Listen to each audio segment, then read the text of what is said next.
Hey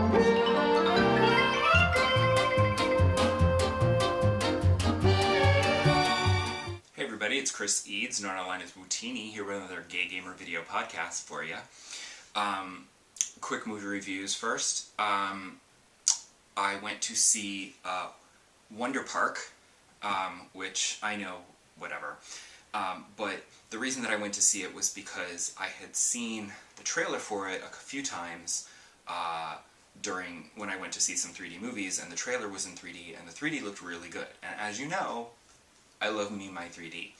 So I said, fine, with AMC A-List it doesn't cost me anything, and I had a couple days off work, so I said, you know what, let me go see a matinee during the week when the kids are in school. It won't be so obnoxious. Not that I think this movie would have been particularly crowded anyway, but it was almost a private screening, as it turns out. But just as the trailers were starting, some guy came in and sat in the back. The movie's fine. It's, you know, the concept is good, and the visual, like, the design of the amusement park is wild and insane and kind of cool, but the script could have used a few more passes, and the character design, like, those animals are just sort of like, there they are. Like, they weren't really trying too hard, but it was fine. And honestly, I went for the 3D visuals, and those were a treat, so it was worth my time to sit there. Since it didn't cost money, technically, it was just my time, and I did not mind. So that's fine. The other movie that I went to see, my husband and I went to see Us, the new Jordan Peele horror movie, and it was good. I quite liked it. It's the only problem with it, I mean, it's amazing, and one of the things about it that I loved the most was that it has some great actors in it. You know, like, this is what happens when you put really good actors in a genre film. It elevates it, and makes it even more effective. Like, think of Hereditary. Hereditary would have been, like, okay, but because of Toni Collette, it was frickin' amazing. So with Us, the actual thriller part is great. Takes a little while to get there, but once it starts, it's amazing, and then it evolves and becomes even more amazing, and then it sort of, it doesn't fall apart at the end, but it gets a little dicey at the end. And I agree, my husband and I both agreed that it would have been better if they hadn't tried not to spoil the movie for you, but if they hadn't tried to explain things so much. Because it doesn't hold up. Like, if you actually think about the movie and the plot, it doesn't make actual sense. You can't examine it too closely. You just have to go along for the ride. And it's a hell of a ride. So, recommended if you like horror thrillers. It's quite good. And then, as for gaming, as promised, well, not as promised, but as hoped, I completed Red Dead Redemption 2. Completely. Totally. Like, I saw credits. It's definitely over this time. So good. Even with this obnoxious epilogue, which, it wasn't as long as I was afraid it was going to be, but I still feel like it was longer than it should have been, or needed to be, if that makes any sense. Part of me feels like you could have just done... Part of me felt like you could have done this epilogue as, like, a cutscene, and it would have been fine.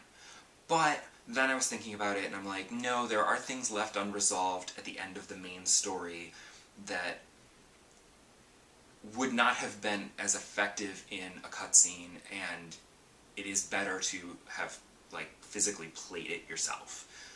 So, like, I get it. I feel like it could have been much shorter and dealt with just that aspect of it, and not the whole other aspect. I'm still talking vague to avoid spoilers, obviously. So, like, that part of the story you could have played, and the other part could have just been cutscenes, and then you didn't have to play all of that stuff. but I get that they were trying to, I mean, on the one hand, they're trying to, like, resolve those loose threads from the main story that didn't get resolved in the main story, and I'm like, that's fine. I do feel it felt like, actually, it felt like DLC, like that you would have paid $20 for, like, here's 20, if you pay $20, you can have this extra John Marston adventure. But it's actually just an epilogue, which is great because then you don't have to pay the extra $20. And then also you do need it because, like I said last episode, you need it so that you can continue to explore the sandbox world freely. But I also get that they have to get this ending to the point where the original Red Dead Redemption picks up. Because while this is Red Dead Redemption 2, it's actually a prequel. So they have to lead into the events of Red Dead Redemption, which is fine. Excuse me, that's fine. Although, I don't remember Red Dead Redemption. I did play it back in the day. That was a long time ago. And so I don't really remember it. I also didn't finish it because it was too big and I got lost. I don't finish Rockstar games usually. This is the second one that I ever have. But since this leads into Red Dead Redemption, I actually wouldn't mind if they would re-release Red Dead Redemption on, say, the Switch. That would be lovely. Because that would maybe make me pick it up again and give me time portably to play it and maybe finish it this time. And coming off of this, I'm now more attached to John Marston, so playing as him as the main character, I would maybe be more invested in the story and the characters and what's happening, having built off of the events of Red Dead 2. But unfortunately now is the time to release that on the Switch, and there hasn't even been any rumors, so I can't imagine that that's ever going to happen, which is a shame. That's why I almost picked up L.A. Noire on the Switch, even though that was the other Rockstar game.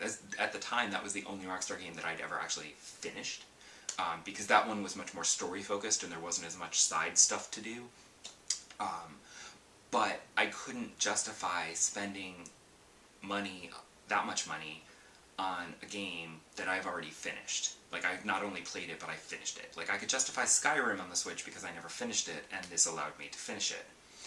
But I couldn't pick up L.A. Noire, and I'm like, what if L.A. Noire didn't do that well, so they're like, yeah, we're not going to bother with Grand Theft Auto or Red Dead Redemption. And I'm like, because it would be perfect. And honestly, if they still wanted to secretly put it together and release it like at Christmas time, I'd probably still get it.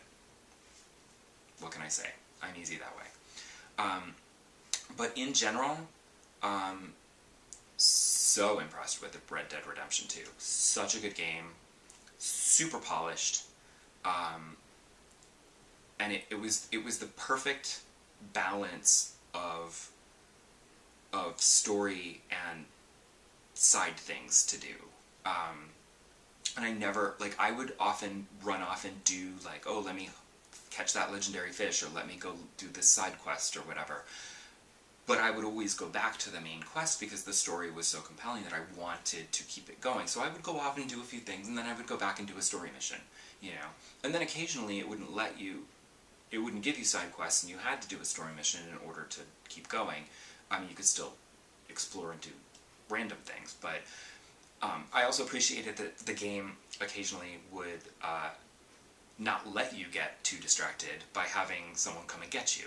Like, a couple times I was playing it, and Javier would come up and, like, come riding up and be like, hey, Dutch is wondering where you are, you want to come back to camp with me?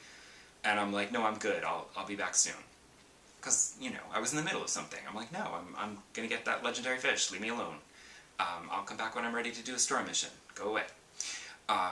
So I appreciated that they actually built it into the game, that it would not let you get too distracted. If you got too distracted, it would be like, hey, story mission. So I appreciated that.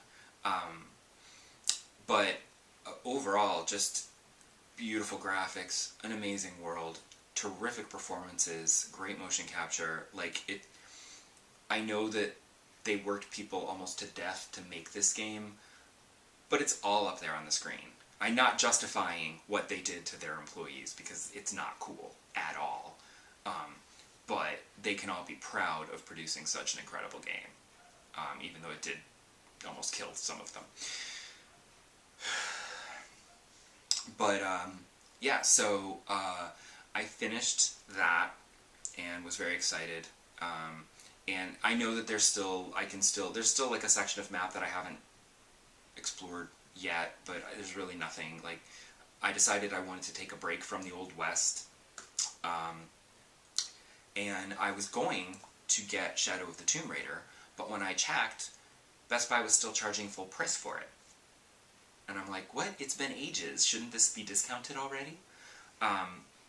And I was like, what the hey? Because I still go to Best Buy for my games because I still have my Gamers Club membership until like October, so I still get 20% off of my games. So I'm going to take advantage of that.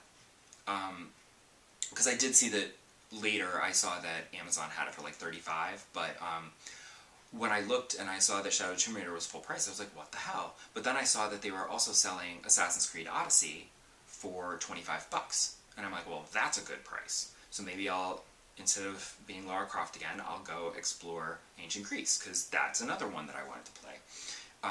So I went and picked that up, and I'm glad that I did, because I wasn't sure if that was like a sale price or a price drop, and I thought it was a sale price, so I quickly ran out and grabbed it for that price, because with my discount it was only $20. And it was, because now that's back up to being $60. Although now Tomb Raider is down to $30, so if I'd waited another day, I could have gotten Tomb Raider instead. Which, honestly, I think Tomb Raider I would have finished faster, and I definitely would have finished it. Whereas Assassin's Creed Odyssey, I don't know, I've never finished an Assassin's Creed game. Oh no, that's not true. That's not true. I finished the PSP one. Or no, I'm sorry, the Vita one. It was on the Vita. The Liberation, I think it was called. That one I finished. So, hopefully I can finish this one. I don't know what to say yet. I've literally only just started it. I will say that having come off of Red Dead 2, like, I think everything was going to be a little bit not as good and a little disappointing. But, like, I'm running around and it's like, just the animations of the people milling about and running around, it just doesn't feel as real. And, oh my god, the horse riding is terrible.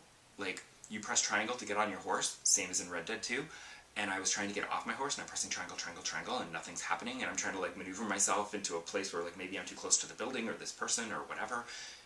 You actually have to press circle to get off of your horse. So I'm like, well, that's not very intuitive. I mean, it probably is, but I'm just used to the Red Dead controls, so I'm going to have to adjust to different horse controls now. But also, the world is quite lovely, and I do like Ancient Greece.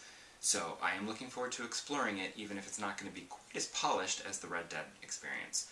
But I will say that the world is beautiful, but it's kind of cluttered by icons, and I'm going to have to, like, go into the options and see about, like, turning off some of the HUD things, because it's just cluttering it up with, like, little icons and question marks and things and stuff. And I don't mind it in the little radar up at the top, but I want to see a beautiful screen. Oh, also, with Odyssey, I am playing as Alexios. Normally, I like to play as the female character, but as you may know from previous episodes, and someone on Twitter actually pointed out that it's great, and if you play as Cassandra, it feels like a Wonder Woman game. And I'm like, oh, that would be super awesome. But I also know that in this game, everyone is bisexual, so, like, the romance options are completely open. So in that case, I'm going to play as Alexios so that we can have some man sex. Sorry, but that's just how I roll. If there's no gay male sex options, like in the original Mass Effect, play as a woman so that I can romance the guys.